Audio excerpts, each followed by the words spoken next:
Ал бірақ мен өлімнен қорықпаймын. Мүлдем қорықпаймын.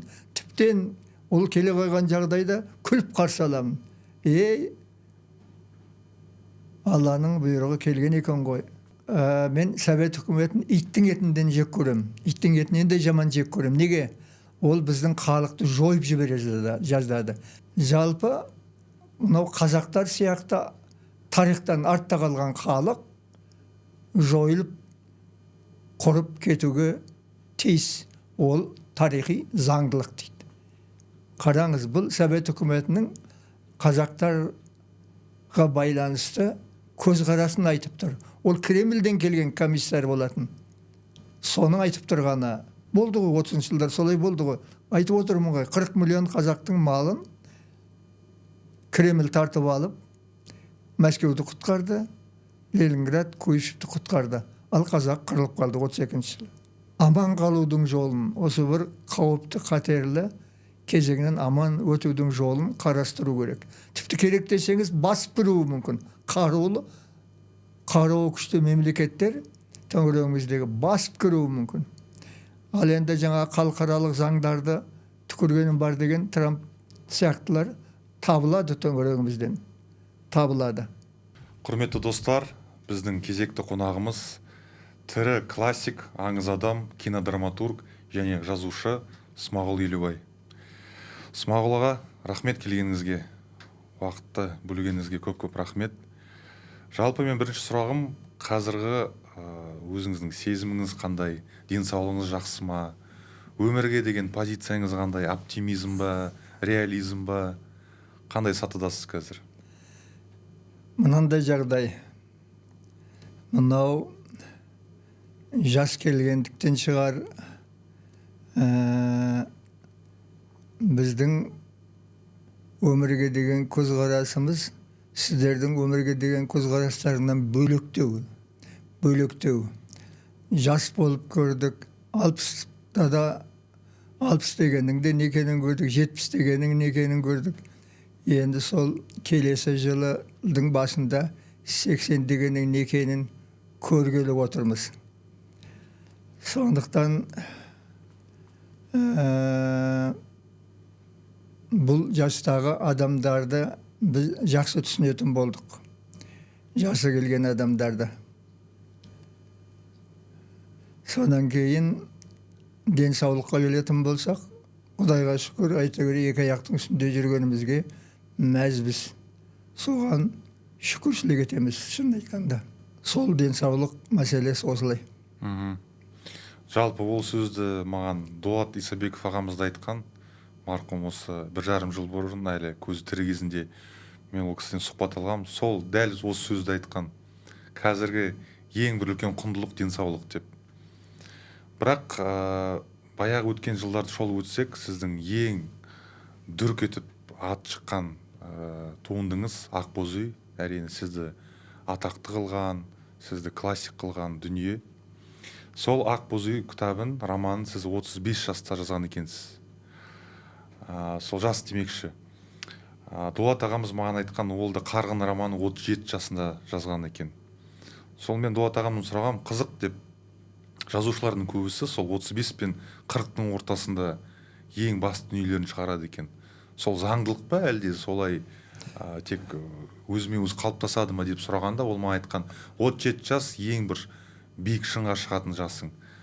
Дұрыс айтқан. Қақпағы жабық қазандай бұрқырап тұрасың деп. Дұрыс айтқан, өйткені шыннан да шығармашылықтың бір ширығатын тұсы сол 20-дан өтіп 40-қа жеткенше осы бір 15 жыл өте бір белсенді жыл енді деп ойлаймын. Және жалғыз ғана біз емес, жалпы классиктерді алатын болсақ, солардың бәрінің негізге тындыратын үлкен еңбектер жазатын тұсы осы тұс деп ойлаймын, осы жас деп ойлаймын. Неге солай деп ойлайсыз? Себебі мысал үшін адам есейе келе 40-тан кейін өмірлік тәжірибесі көбейеді, білімі көбейеді.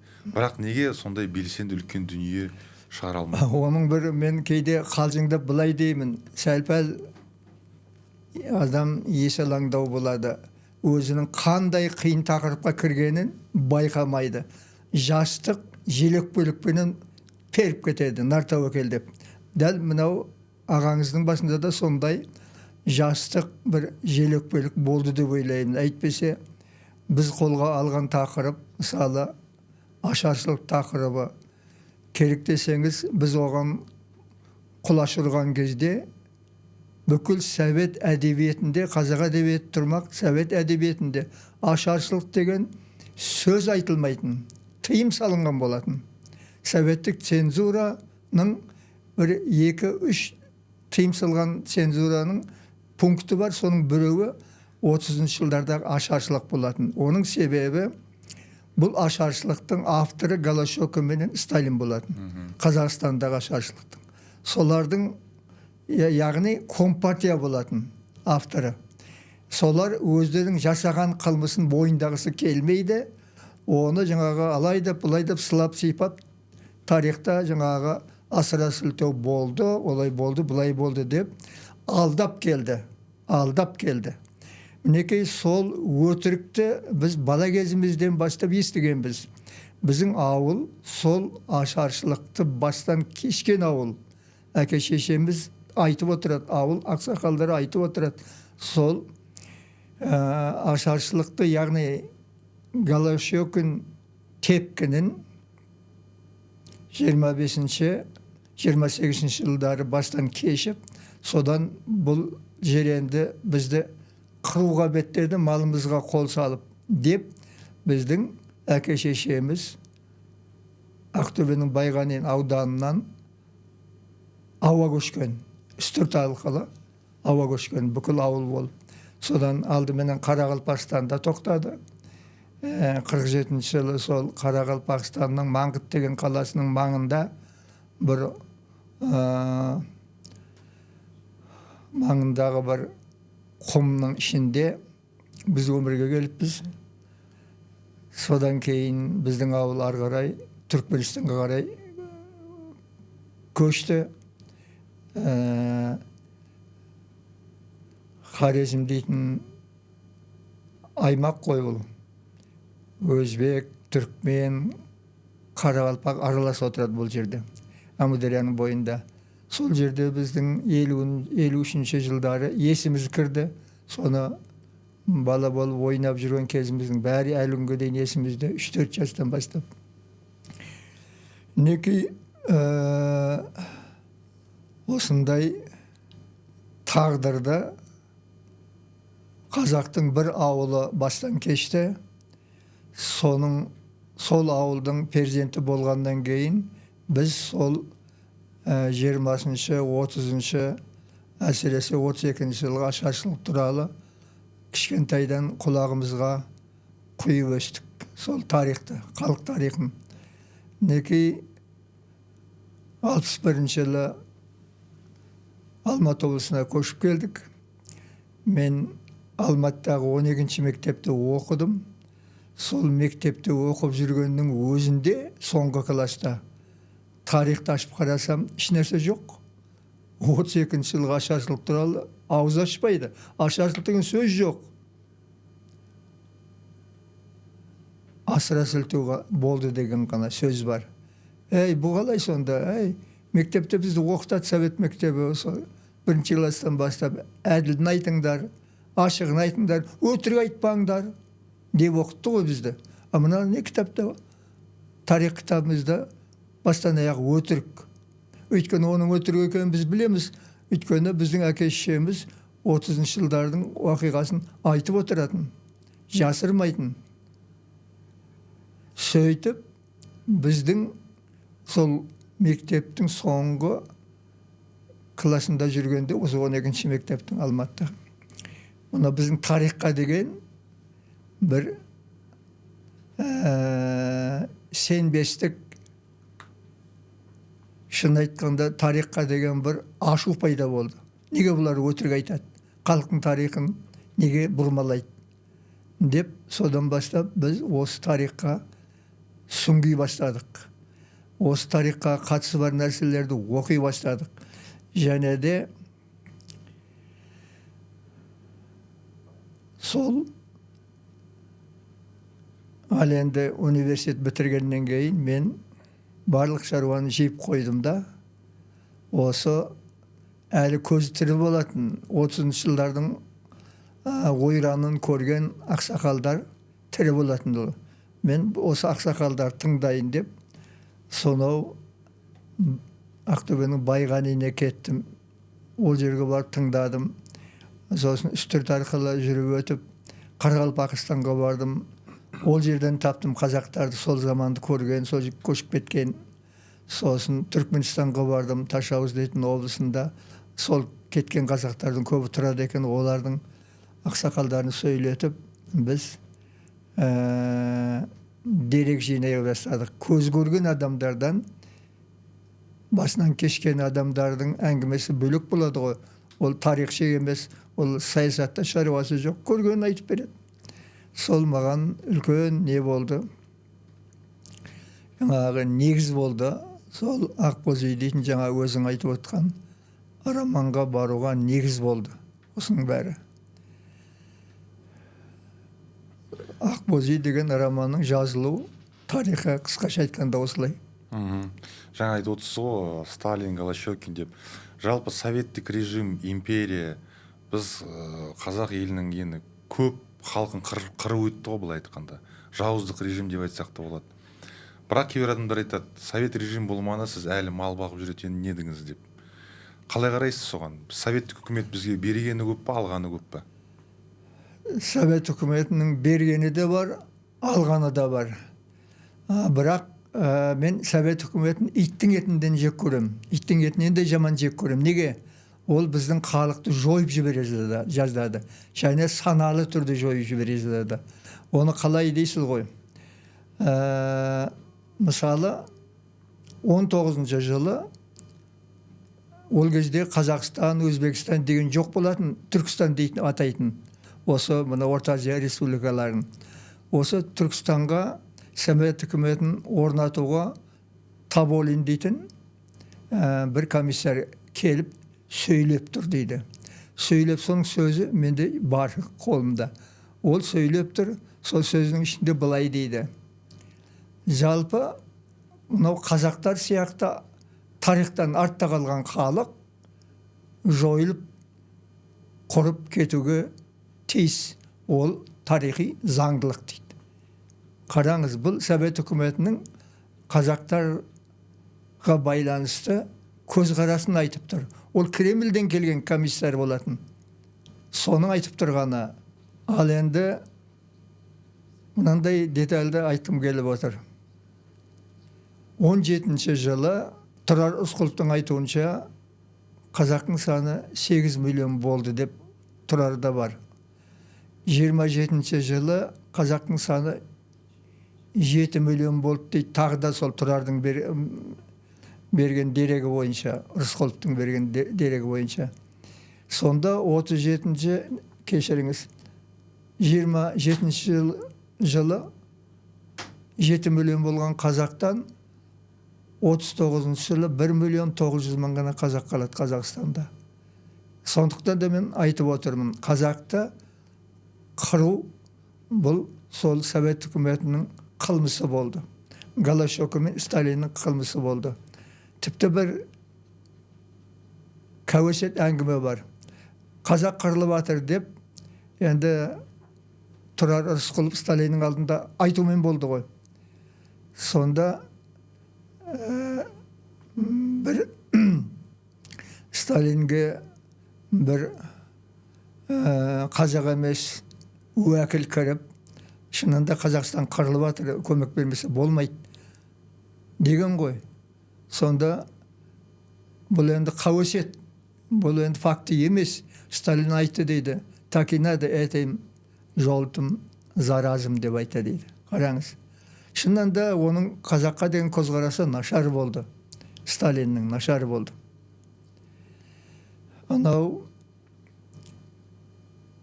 Черчилль 45-ші жылы Сталинмен кездескенде Сталин мақтанып тұр былай деп. Мен ондаған миллион шаруаны Сібірге апарып тықтым деп. Қара мақтанып тұр. Ондаған миллион адамды қырғаны үшін мақтанып тұр. Содан кейін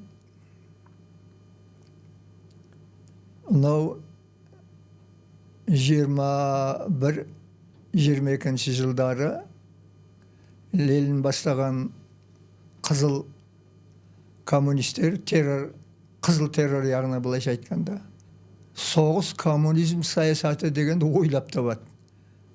Өйткені 21-22-де нан жетпей жатады, қала аштан қырылайын деп жатыр. Ал осындай жағдайда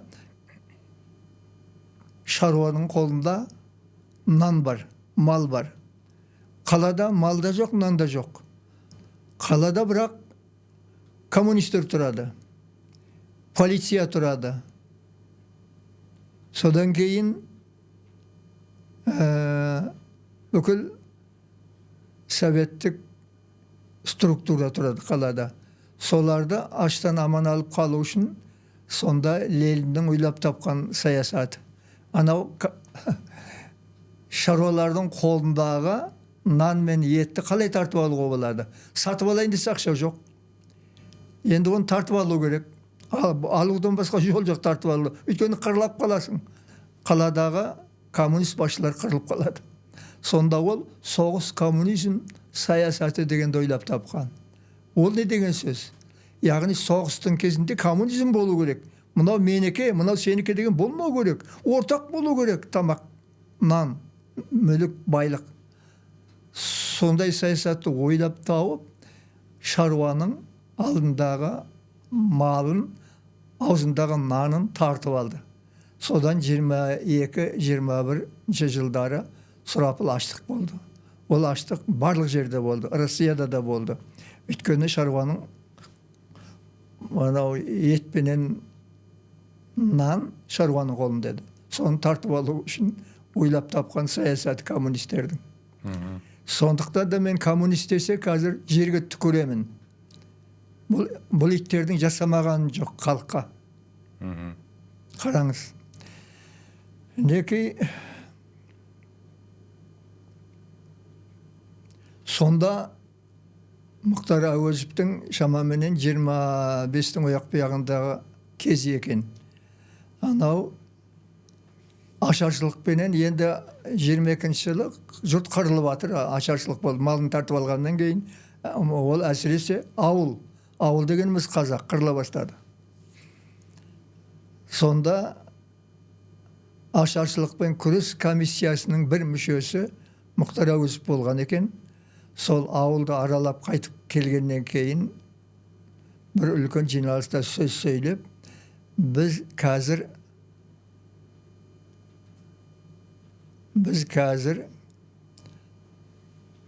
ауылға көмектесуіміз керек. Ауыл қырылып жатыр деген. Егер де біз соны жасамасақ, Қазақстан қазақсыз қалады деп мәлімдеген. Неки? Шын қазақтың айтатын сөзін Мұхтар Әуезов айтқан. Осындай жағдай болды. Сондықтан да мынау 20-30 жылдардағы қазақ дозақты бастан кешті. Дозақты. Тап-таза қырылып қалуға беттеді. Тап-таза қырылып қалуға. Анау бір дерек айтайын. Ашаршылықтың шырқау шегі 32-ші жылға келгені белгілі ғой. Сонда 31-ші жылы Қазақстанда 40 миллион мал басы болған екен. 31-ші жылы. 33-ші жылы сол 40 миллион малдан 4 миллион мал қалады. Оны бірақ қазақ жеп құртқан жоқ болатын оны. Оны Мәскеу, Ленинградқа айдап отырды. Пойызбенен, состав-составпенен малды қырып, Сталиннің бұйрығыменен қазақтың малын пойызбенен Мәскеу, Ленинградқа, Куйбышев деген қалаларға айдап отырды. Сөйтіп қазақ малсыз қалды. 32-ші жылы 4 миллион мал қалды. яғни ол қалмады деген сөз. Сөйтіп 32-де сұрапыл ашаршылық болды. Сұрапыл ашаршылық болды Қазақстанда. Жалпы қалай ойлайсыз, бүгінгі таңда қазақ еліне төніп тұрған қауіп бар ма? Сырт жақтан болсын, қандай? Бар. Біздің кейбір көршілеріміз тіптен телевидениеға шығып, елдің алдында жаңағы қазаққа қарсы сөз айтып жүр. Ана Соловьев дүгендердің аузынан шықты ол сөз. Яғни анау Трамптың Венесуэлаға жүргізген саясаты айтып отыр, соны айтып отырмын. Яғни бір тек жатқан елге күшпенен күш көрсету.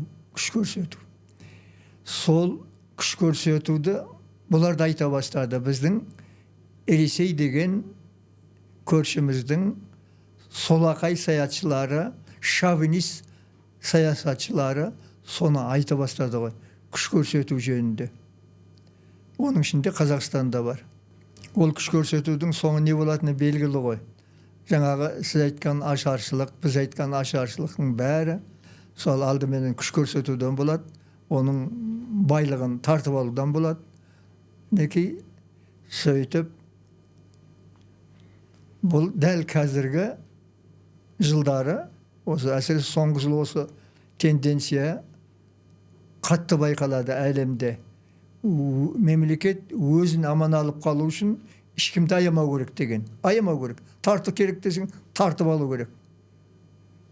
Сонда тек отырған Қазақстанның аузындағы малын, алдындағы нанын біреу келіп қаруы көп, қаруы күшті ел келіп, яғни білегі күшті ел келіп тартып алмасына кім кепіл? Кім кепіл? Тарихта болды ғой. Болды ғой, 30 жылдар солай болды ғой. Айтып отырмын ғой, 40 миллион қазақтың малын Кремль тартып алып, Мәскеуді құтқарды, Ленинград, Куйбышевті құтқарды. Ал қазақ қырылып қалды 32 жылы. Жаңа айттық қой біз. 7 миллион қазақтан 27 жылға 33-те 2 миллион ғана қалды. Тіпті кейбір деректерде 1 миллион 900 мың деп айтады. Оны мен өз көзіммен оқығам. 39 жылы халық санағы болғанда бір дерегінде 1 миллион 900 мың қазақ қалды деп айтады. Бір дерегінде 2 миллион 300 мың қазақ қалды. Қалған 5 миллион қайда ғайын? Қайда? Аштықпен қырып жіберді. 1 миллион Қытайға қашты. Неке осындай жағдай қайталануы әбден мүмкін. Әбден мүмкін. Халықаралық халықты қорғайтын, адамды қорғайтын халықаралық заңдарға түкіргенім бар деп айтты ғой Трамп. Түкіргенім бар. Мен тек өз елімді ойлаймын деді. Қара, сонда қалған ел адам емес па? Неке осы саясатты ұстанатындар мынау Кремльдің ояқ-бұяғында да соларды жаңағы пікір айтатын Дугин сияқтылардың да аузынан шығып жатыр. Тек өзімізді ойлауымыз керек. Өзімізді құтқаруымыз керек. Басқа халықтарды ауызға алмайды. Алса да қисық алады. Қисық ауызбен алады. Сондықтан қазір Қазақстан аман қалудың жолын, осы бір қауіпті қатерлі кезеңнен аман өтудің жолын қарастыру керек. Тіпті керек десеңіз басып кіруі мүмкін. Қаруы күшті мемлекеттер төңірегіміздегі басып кіруі мүмкін. Ал енді жаңа халықаралық заңдарды түкіргенім бар деген Трамп сияқтылар табылады төңірегімізден. Табылады. Сондықтан сақ болу керек. Ең бірінші айтарым менің осындай жағдайда қауіпсіздік шараларын әбден қатайту керек. Қауіпсіздік шараларын. Енді біз өзіміз қорғамасақ, әрине бізді қорғаймыз деп отыр Түркия, әрине бізді қорғаймыз деп отыр Қытай. Ал қорғамаса не істейміз? Қырылып қаламыз ба? Ендеше қаруымызды сайлауымыз керек. Әскерімізді күшейтуіміз керек, көбейтуіміз керек. азаматтар дайын тұру керек. Қазақстанды қорғауға дайын тұру керек. Табан астында болып қалады ондай жағдай. Күтпеген жағдайда сондай жағдай туып қалуы мүмкін. Бірақ одан Құдай сақтасын дейміз. Жалпы осы империалистік саясат немен бітеді деп ойлайсыз көршіміздің?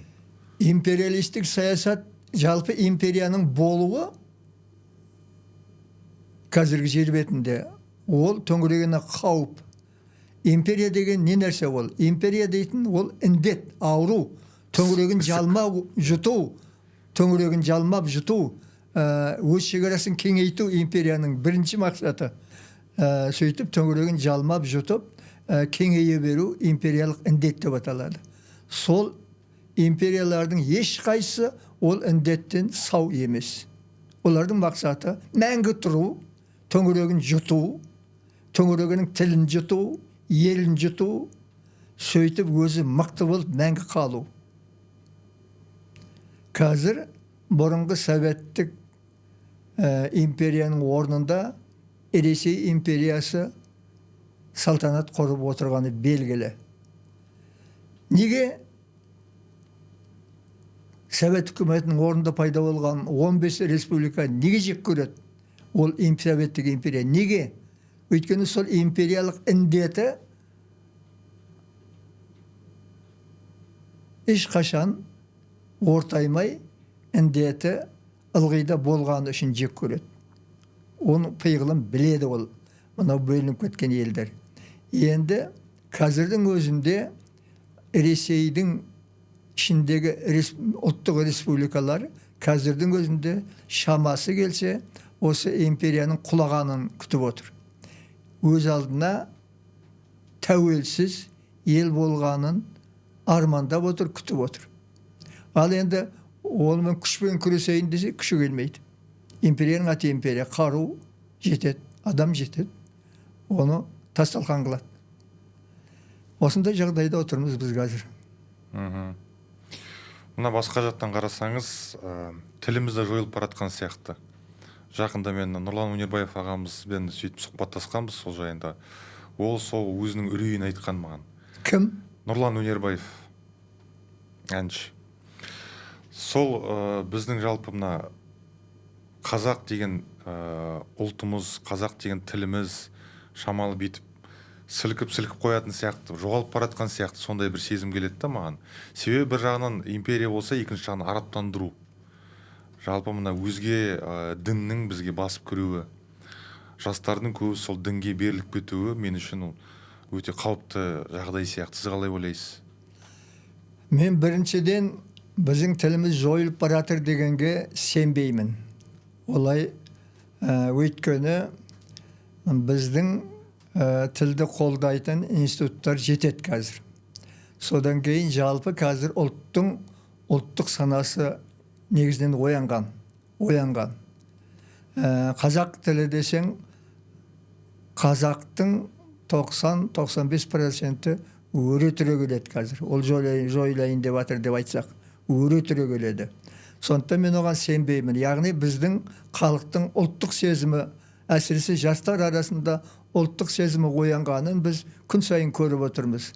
Мынау әлеуметтік желіде болып жатқан айтыстардан байқап отырамыз.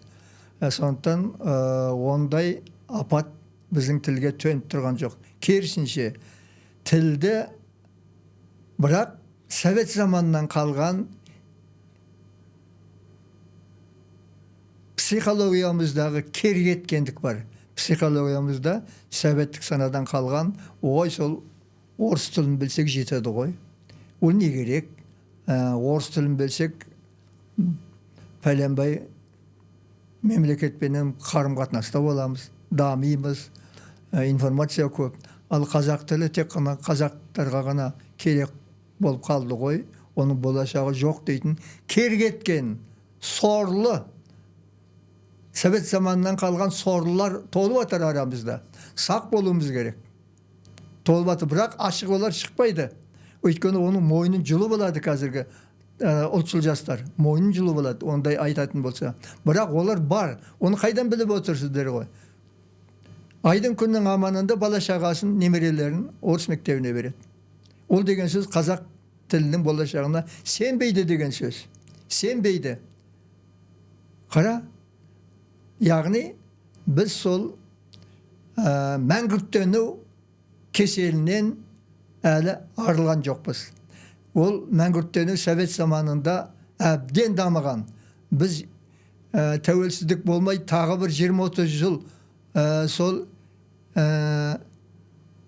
империяның қолтығында жүрген болсақ, тәуелсіздік алмай.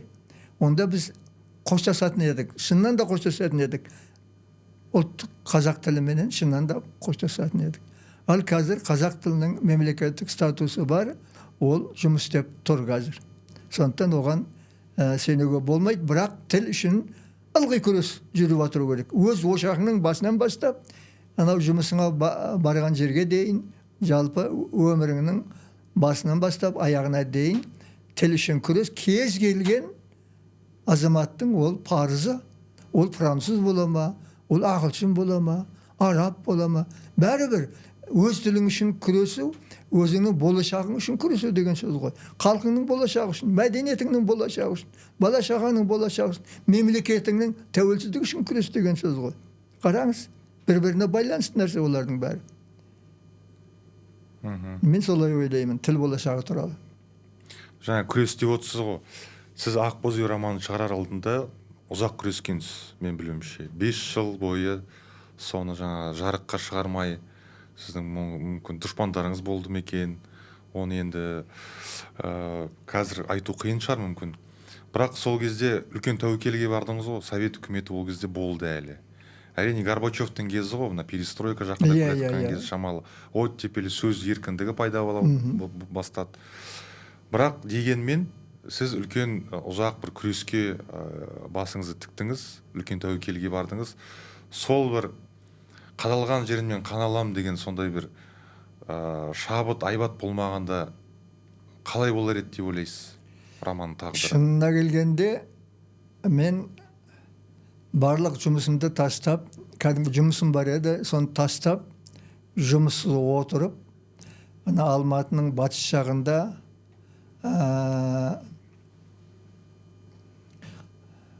бірдеңе сай деген сай бар, қалай аты қалай еді құдай. Кеңсай? Кеңсай. Жоқ, Кеңсай емес. Мына батыс жақта, мына Каменкенің ар жағында бір сай, тауға шығатын сай бар. Сол сайда Шопан ағамның киіз үйін алып, сол жерге киіз үй тігіп, 3 жаз бойы мен сол Ақбоз үйді жаздым. 3 жаз бойы. Сол жазып отырған кезде мен осының шығатынына сенбей отырып жазып отырдым. Сенбей. Бірақ жазбауға болмады. Шықпаса да жазу керек болды. Ол біздің азаматтық парызымыз болып, желкемізде тұрды, тура парызы. Сол мен киіз үйде отырғанда бір күні Зейнолла Қабдолов ұстазым, менің әрі жазушы, академик, келіп бәрін көріп, сонда айтқаны: ай, айналайын-ай, сен алған тақырып шықпайтын тақырып қой деді. Ана романның тақырыбын айттым, оны не туралы екен. Шықпайтын тақырып қой, өкінішті. Сол бекер әуре болмасаң жарар еді, еңбегің бекер далаға кетпесе жарар еді деген сөз мен есімде қалыпты. Бірақ біз ондай ақыл кеңестер тыңдамай сол романды 85 жылы жазып бітірдік, 82-де бастадық. Сол кезде Құдай оңдап Горбачев келді билікке. Сөз бостандығы, анау сол бір ұранға айналған бір термин бар еді ғой, шетелдік термин. Сол бүкіл дүрілдеп кетті.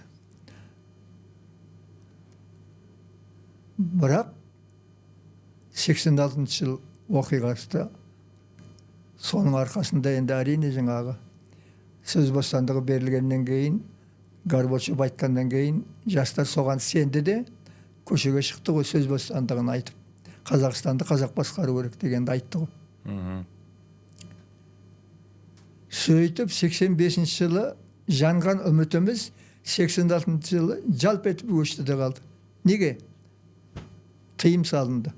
86-дағы дүрбелеңнен кейін жалпы қазақ кітабы шықпай қалды, керек десеңіз.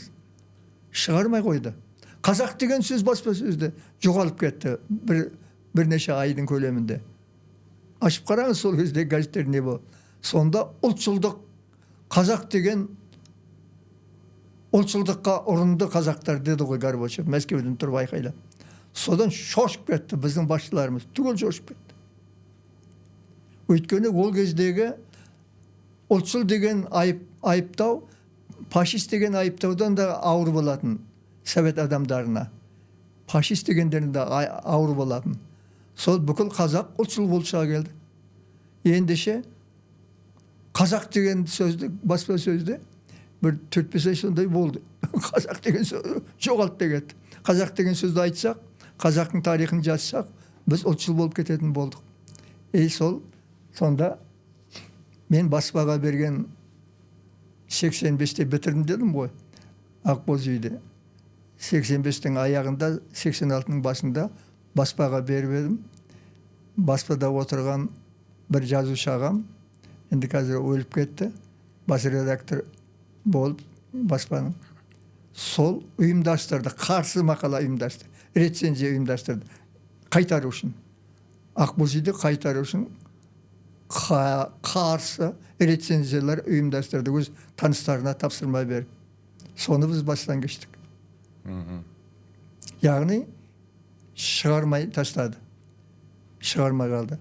86, 87, 88, 89-да ғана барып, саясат өзгере бастады. Қазақстан өз тәуелсіздігін жариялай бастады. Содан кейін барып, Ақбоз үйдің тарау-тарау, онда да толық баспада, тарау-тарау ғана жұлдызда көрінді 89 жыл. Мінекей романның тағдыры осылай. 90 жылы бірақ толық шықты. Ол кезде біз тәуелсіздік емес, анау не дейтін, егемендік туралы декларация шыға бастады ғой. Сөйтіп, біздің бағымызға Қазақстан тәуелсіздік алды. Бағымызға.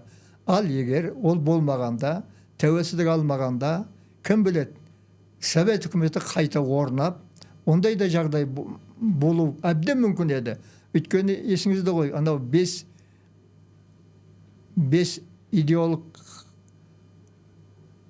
Мәскеуде жиналып, бір жеті бойы Горбачев неге кеткен, Қырымда демалып атқан, билікті қолға алды ғой. Совет үкіметін қайта қалпына келтіреміз деп. Егерде Горбачевты тарс еткізіп қаматып ұстағанда, Совет үкіметі орнына қайтып келетін еді. Онда не болатын еді? Онда алдыңызда отырған ағаңыз ашаршылық жайлы роман жазған үшін Ақбоз үй деген Сібірден бірақ шығуы әбден мүмкін еді.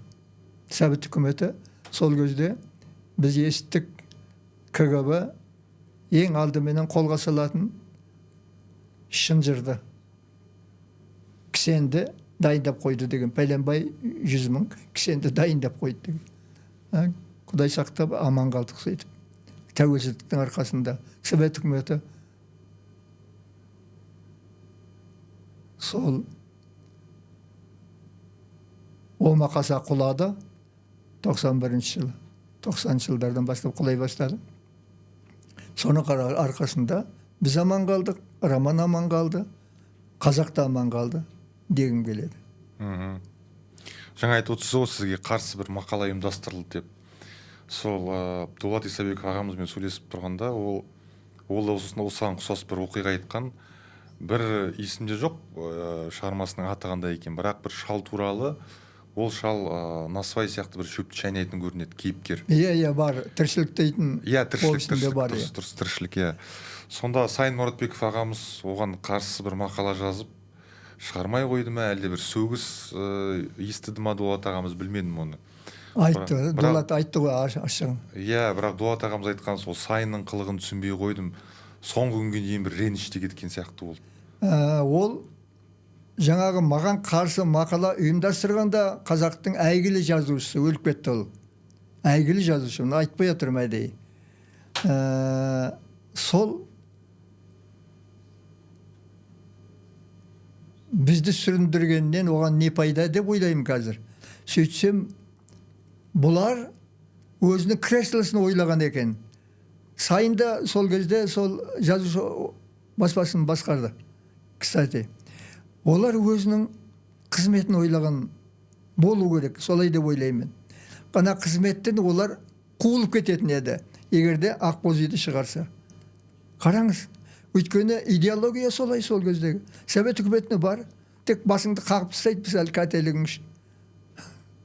Оларды кейде айыптай алмайсың. Олар сол идеологияның советтік қолшоқпары болады.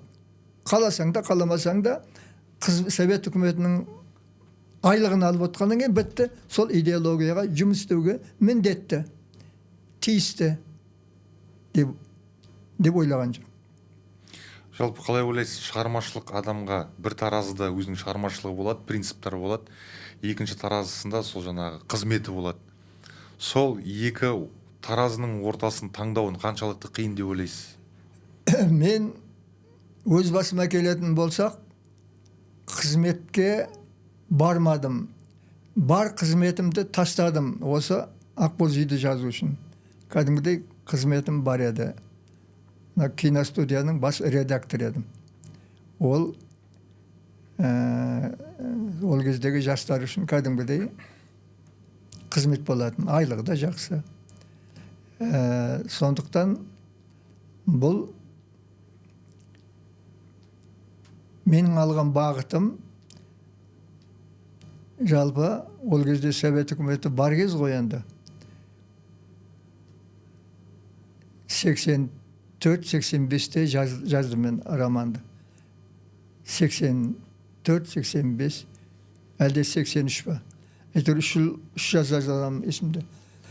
Советтік идеология 100% қарсы шығатынын білем. Сондықтан бірақ азаматтық парыз деген нәрсе ол халқына деген адалдық, тарихқа деген адалдық, сол таразының басын сол жеңді.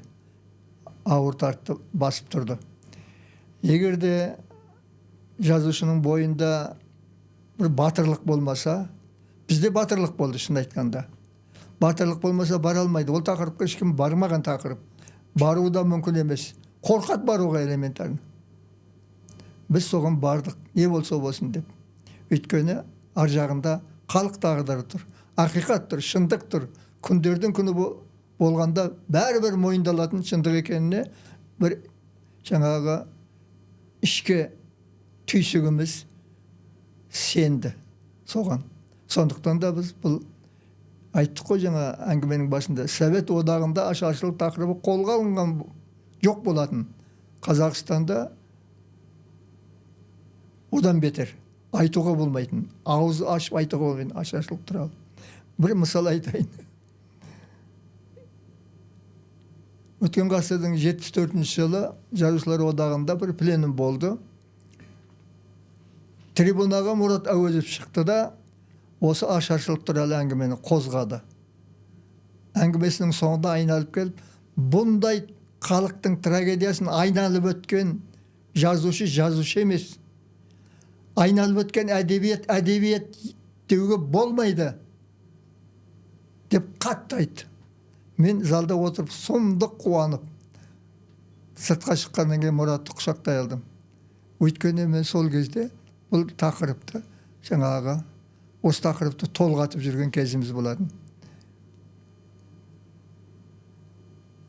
Содан кейін Мұраттың шығайын деп тұрған эстетика кочевья дейтін кітабын туратып тастады. Жаңағы айтқан үшін, ашаршылық туралы әңгімені қозғаған үшін. Туратып тастады. Мінекей батырлықтың аяғы не болатынын біз көзбен көрдік. Бірақ батырлықсыз ештеңе болмайды ғой, тағдыр өзгермейді. Бірақ батылдық және батырлық болмаса еш нәрсе болмайды шынында. иә, ешқандай бір үлкен құбылыс, үлкен өзгеріс болмайды ғой. Революция десек те болады ғой, мысалы үлкен сол тәуекелге бару керек сияқты ғой.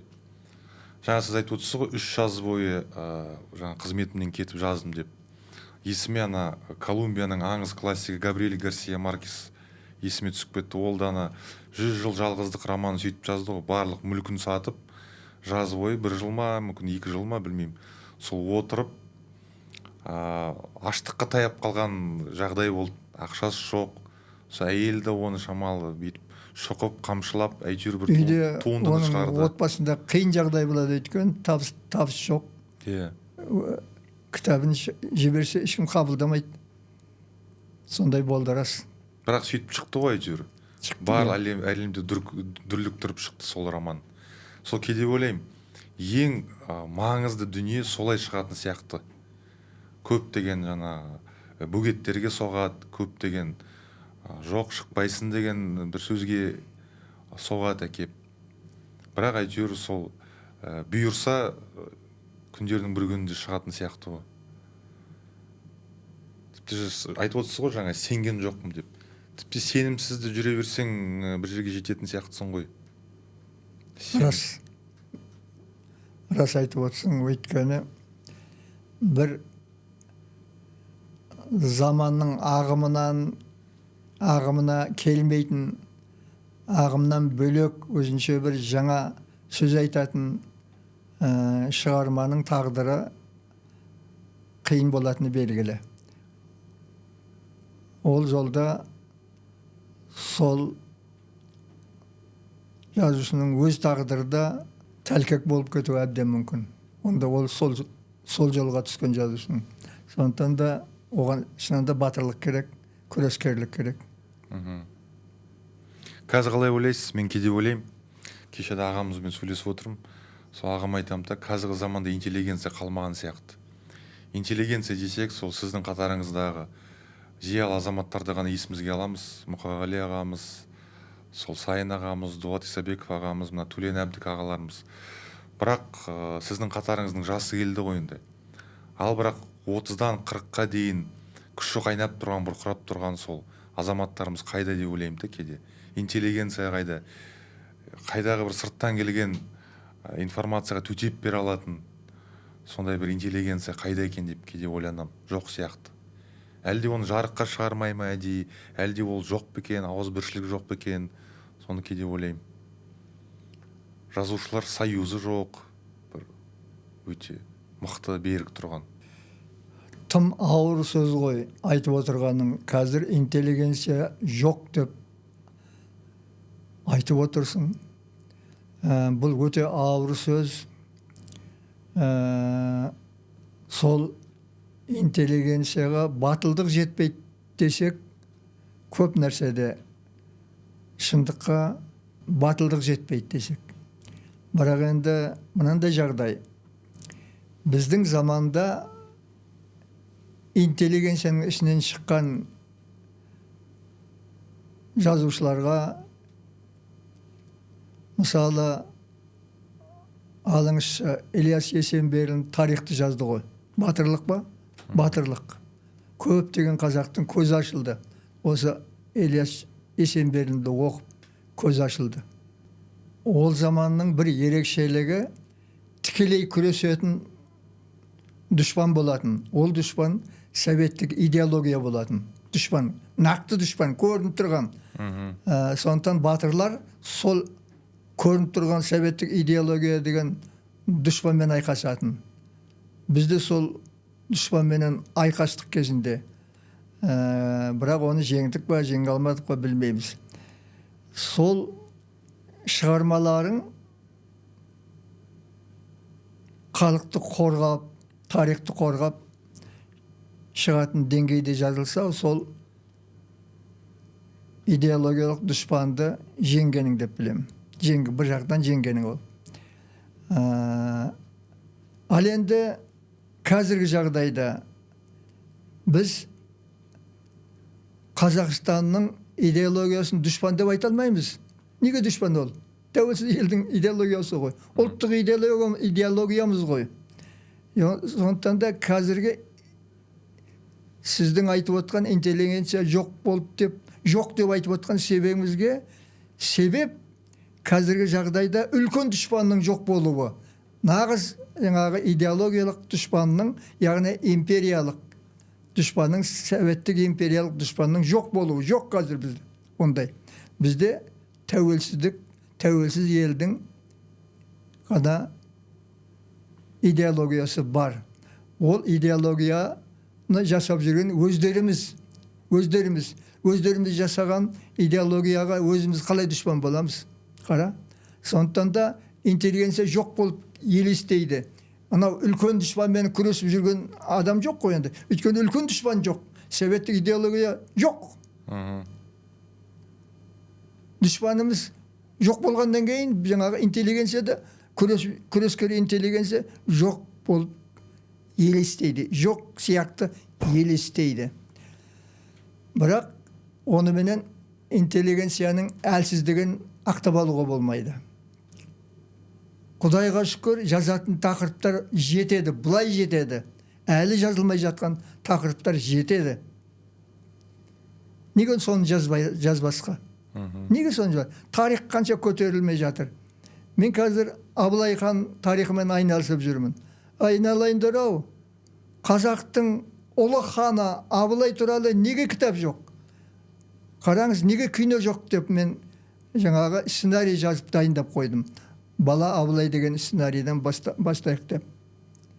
Соны біз әлі күнге дейін экранда көтермеппіз ғой.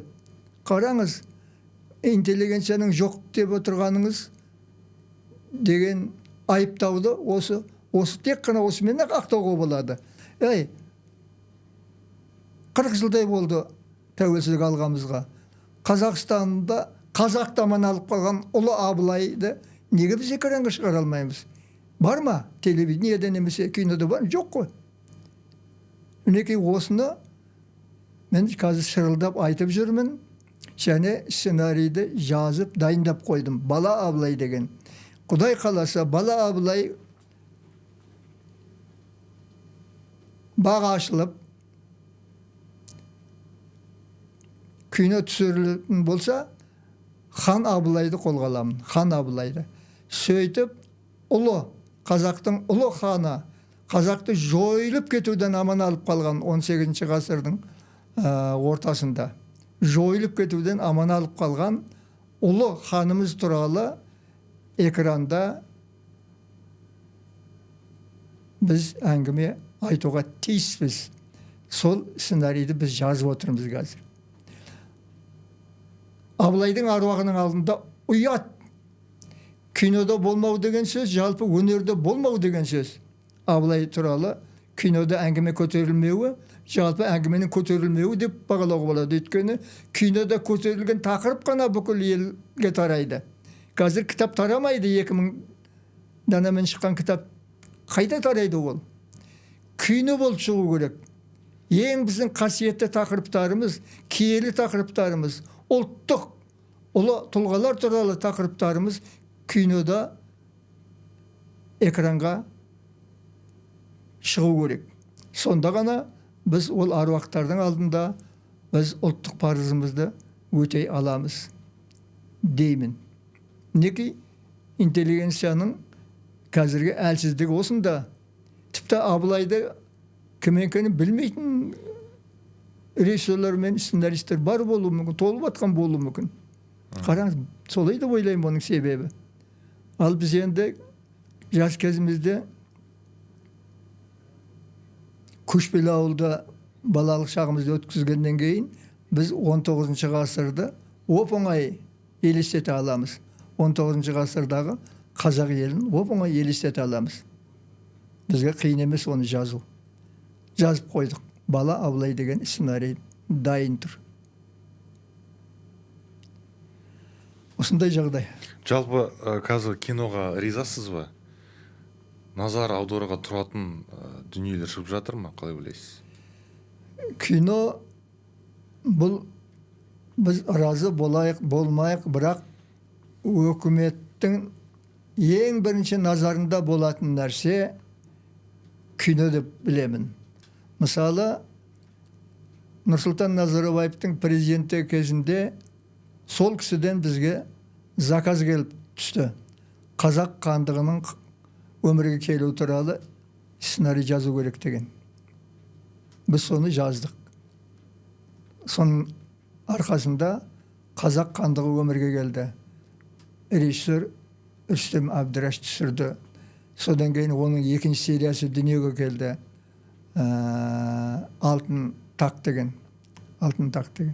Осы екеуі қазақ хандығының мемлекет болғаны туралы, қазақтың мемлекет болғаны туралы әңгіме бұл.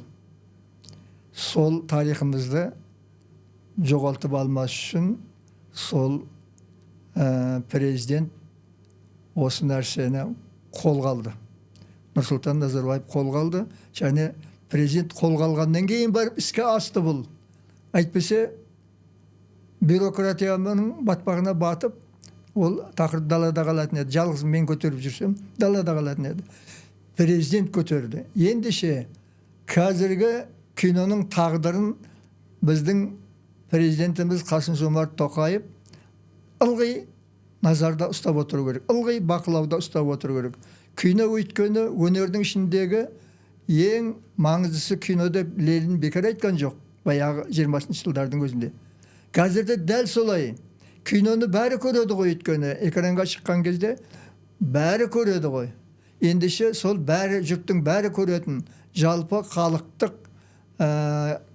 өнерді президент Тоқаев ылғи да назарда ұстап отыру керек, және осы салада қандай үлкен жобалар өмірге келу керек, оны кімге заказ беру керек. Айтып отырмын ғой, Назарбаевтың өзі қолға алды ғой. Қазақ хандығының фильмнің өмірге келуі тікелей Нұрсұлтан Назарбаевтың нұсқауымен болды. Сценарийін жазған біз едік. Осындай пәрмен бізге де керек. Яғни кино деген өнерді ең бірінші бақылап отыратын адам, өйткені оған көп ақша керек, ол киноның өзі өмірге келу үшін үлкен қаражат керек. Ол бір сценаристің қалтасында шықпайды ондай ақша. Бір режиссердің қалтасынан шықпайды ондай ақша. Тек қана мемлекеттің ғана қалтасынан шығады. Өйткені ол қолға алған тақырып бүкіл елдің тарихы. Шын айтқанда. Киноның қамтитын аудиториясы өте кең ғой. Мысалы үшін қазір алайықшы. Менің атым Қожаны көрмеген қазақ бар ма өзі? Таба алмайсың. Бірде бір адам жоқ қой. Балалардан бастап үлкендерге дейін көрдік, солай ма? Қыз жібекті көрмеген қазақ табасың ба? 14,5 миллион қазақтың бәрі көрді сол фильмді. Сол сияқты сәтті түскен фильмде бүкіл халық көреді ғой.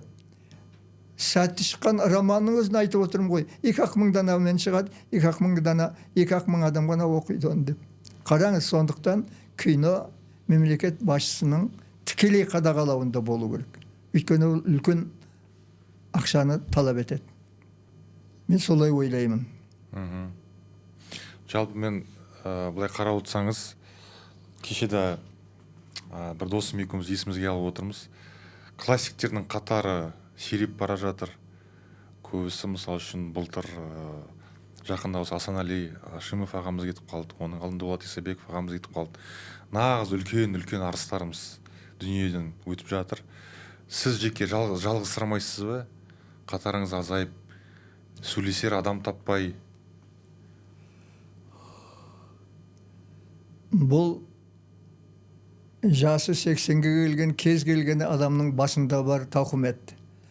Қатарлары олардың сирейді 80-ге келгенше. Бірақ мен жалғыз емеспін деп ойлаймын. Қатарларым бар әдебиетте. Сондықтан мысалы Нұрлан Оразалин ақын екеуміз көрісіп тұрамыз.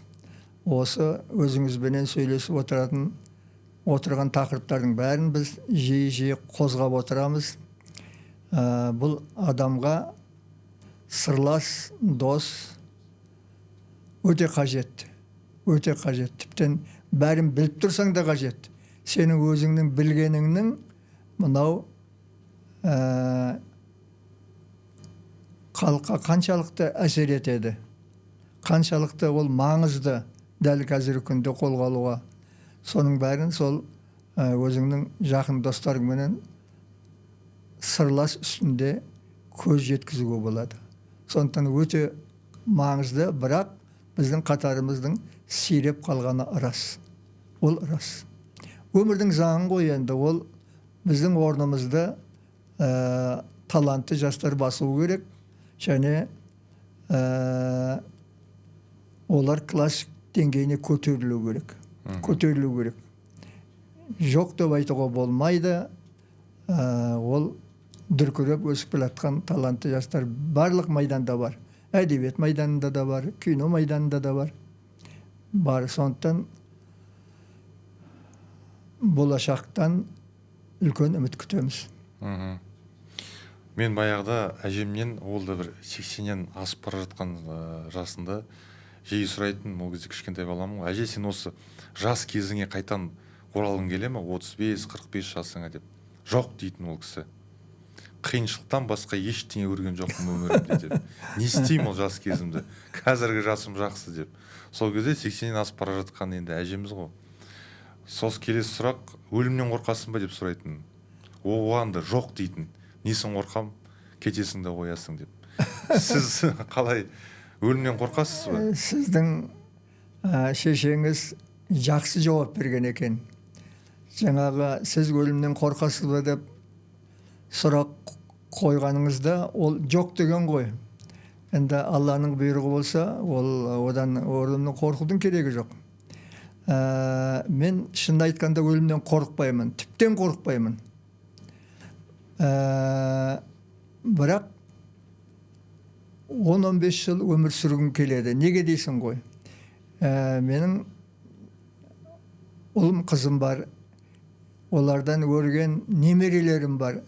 Сол немерелеріме жаңағы мен күн сайын дерлік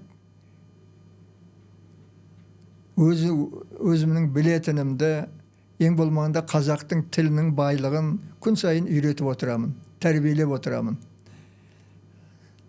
Ал ондай ата оларға керек қой. Біз болмасақ, ондай ата қайдан табылады оларға? Сондықтан біз өмір сүре тұрғанымыз дұрыс. Халқымыз үшін де жаман болмайды, өзіміз үшін де жаман болмайды. Біздің соңымызға ерген бала шағамыз үшін де жаман болмайды деп ойлаймын. Ал бірақ мен өлімнен қорықпаймын. Мүлдем қорықпаймын.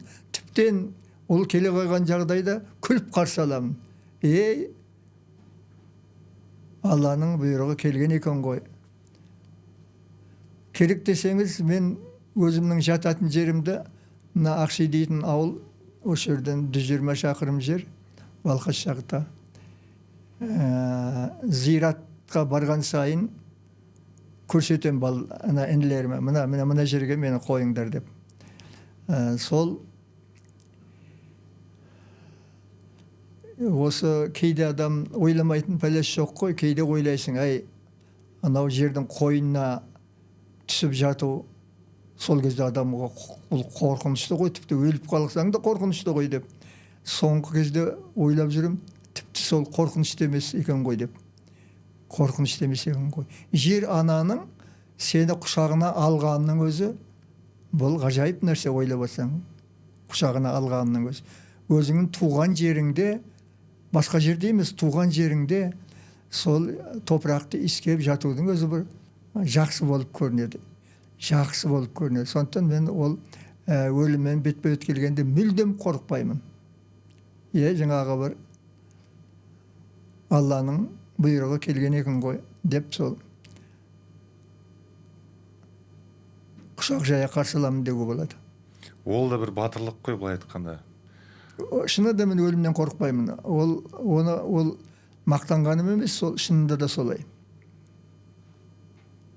Жалпы ішкі мына өлімге тура қарау, бәріне сабырлықпен қарау, ол да бір үлкен батылдық деп көрінеді маған. Себебі адамдардың көбісі мына ақшасы көп байлар жүрегін ауыстырып атады, тағы бірдеңесін ауыстырып атады, 100-ден асып 200 жыл өмір сүрсем екен деген мақсатпен жүреді. Сонда да ештеңе көмектеспейді, әйтеуір күндердің бір күнінде әйтеуір өледі. Естіп атасың соны. Менің қазіргі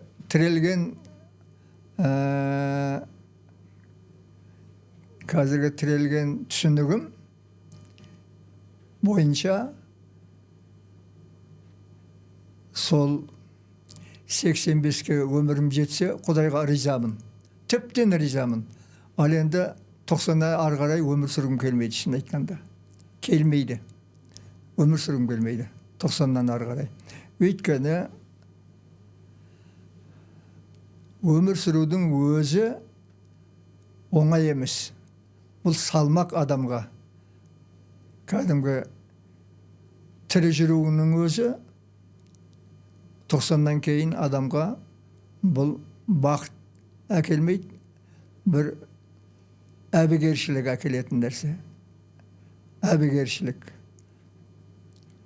Қиналып жүресің. Қазірдің өзінде мысал үшін бұлай жақсы адымдап жүре алмаймыз. Ақырын жүреміз. Күш кете бастайды. Осындай жағдайда мен 90-нан ары қарай өмірдің керегі жоқ маған, мысалы. Алладан сұрамаймын.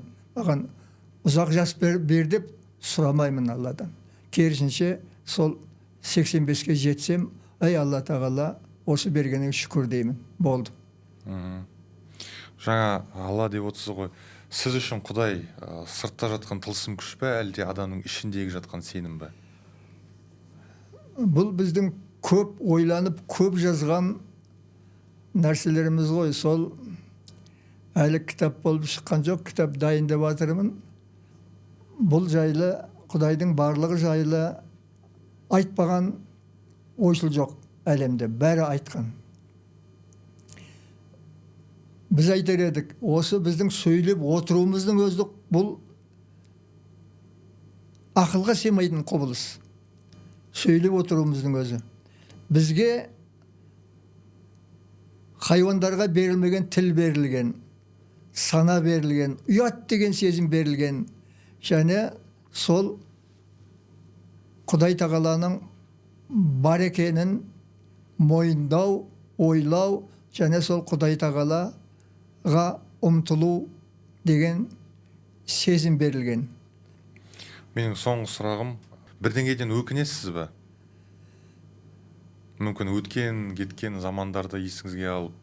Әрине, адам жас кезінде, әсіресе жігіт желең болып, жастық кешіп жүрген кезде қателіктер жасайды. Қателіктерді біз де жасадық. Қателіктерді жасадық. Бірақ адам баласына қиянат жасаған жоқпыз.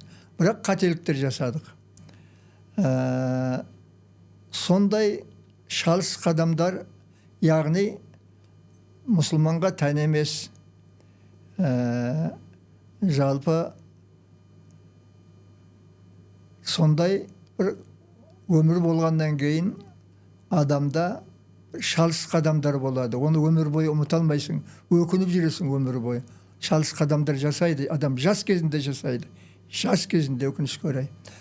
Біз де жас болдық, елең-селең етіп жүрдік.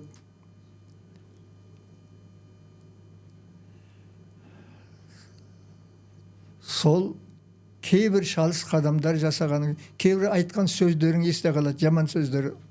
Мен жаман сөз айтпаймыз, бірақ бәрібір соны дұрыс айтпадым ау деп өмір бойы ұмытпайтын кездер болады.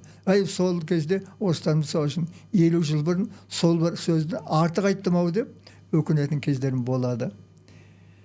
Неке енді адам болғаннан кейін кез келген адам қателеседі, шалыс басады, шалыс сөйлейді, және соған өкініп жүреді. Ол өмір.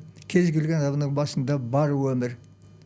Ол сондай нәрсені жасап қойдым деп, өмірден түңіліп кетуге болмайды. Өмірден түңіліп кету деген сөз, Құдайдан түңіліп кетумен бірдей нәрсе.